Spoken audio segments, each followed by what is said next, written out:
Rahayu, Rahayu, Rahayu. Apa kabar semuanya? Saya harap kalian tetap dalam keadaan sehat dan bahagia ya.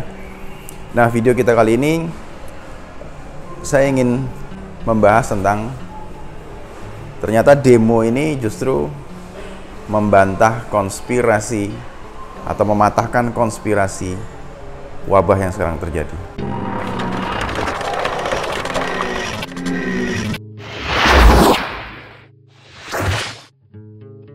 Nah, kita tahu di negara kita ini kan sekarang sedang marak dengan berita RUU Cipta Kerja ya. Dan kemarin saya juga sempat membuat video tentang RUU Cipta Kerja ini adalah sebuah pola. Dan ternyata setelah saya membuat video itu banyak sekali pro dan kontranya. Tapi saya nggak ambil pusing karena saya pikir itu adalah bagian dari perjalanan saya ya. Dan saya harus mengatakan yang seperti itu ya, saya katakan saja. Untuk dampak-dampak yang timbul, entah yang pro atau yang kontra, saya juga nggak terlalu pusingkan ya. Dan juga saya tidak akan menjelaskan secara detail mengenai hal itu. Jadi saya cuma ajak kita semua untuk balik lagi merenung, berpikir. Nah, di tengah pandemi seperti ini, yang kita ketahui seluruh dunia kan hampir mengalami drop ya, dikarenakan adanya wabah virus gitu ya. Dan rakyat kita, masyarakat kecil kita juga merasa memiliki rasa kekhawatiran terhadap wabah ini. Jadi mau kemana-mana susah, harus ada rapid test, harus kemana-mana harus pakai masker, lalu juga dilarang berkerumun, ya kan? Jadi aturan-aturan dibuat supaya untuk dapat mengurangi dampak yang disebabkan oleh wabah tersebut, ya. Dan bahkan sempat ada dibuat bahwa yang tidak pakai masker didenda. Bagus kok itu, menurut saya bagus untuk dapat mengurangi atau mencegah hal-hal yang disinyalir dapat membuat virus ini berkembang secara lebih banyak lagi ya.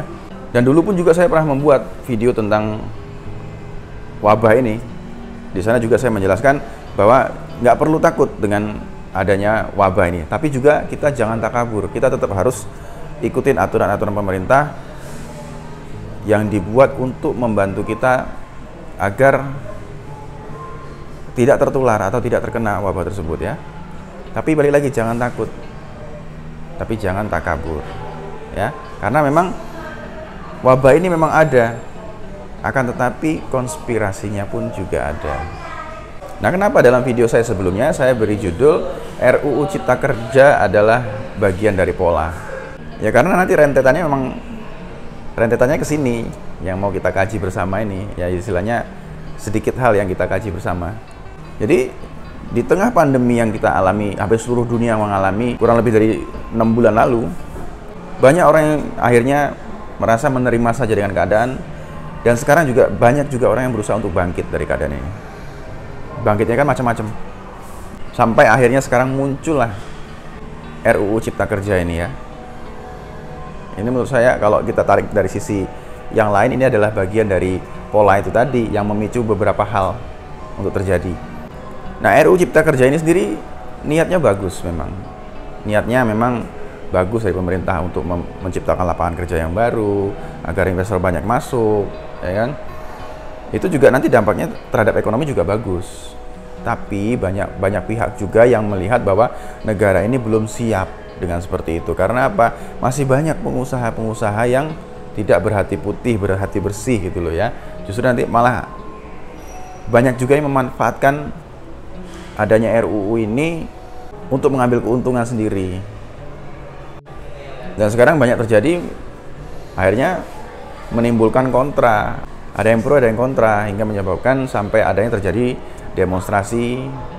Nah, tapi sadar atau tidak sadar,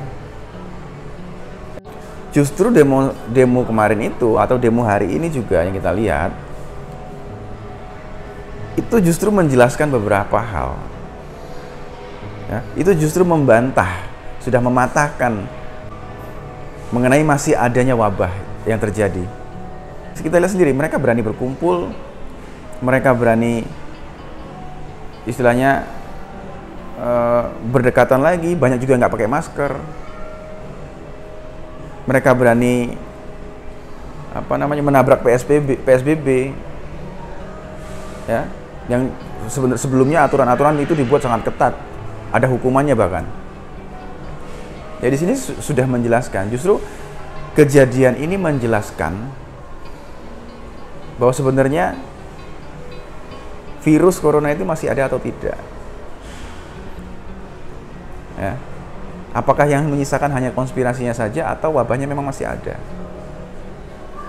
Ya, silahkan dikaji sendiri, dicerna sendiri, dilihat sendiri.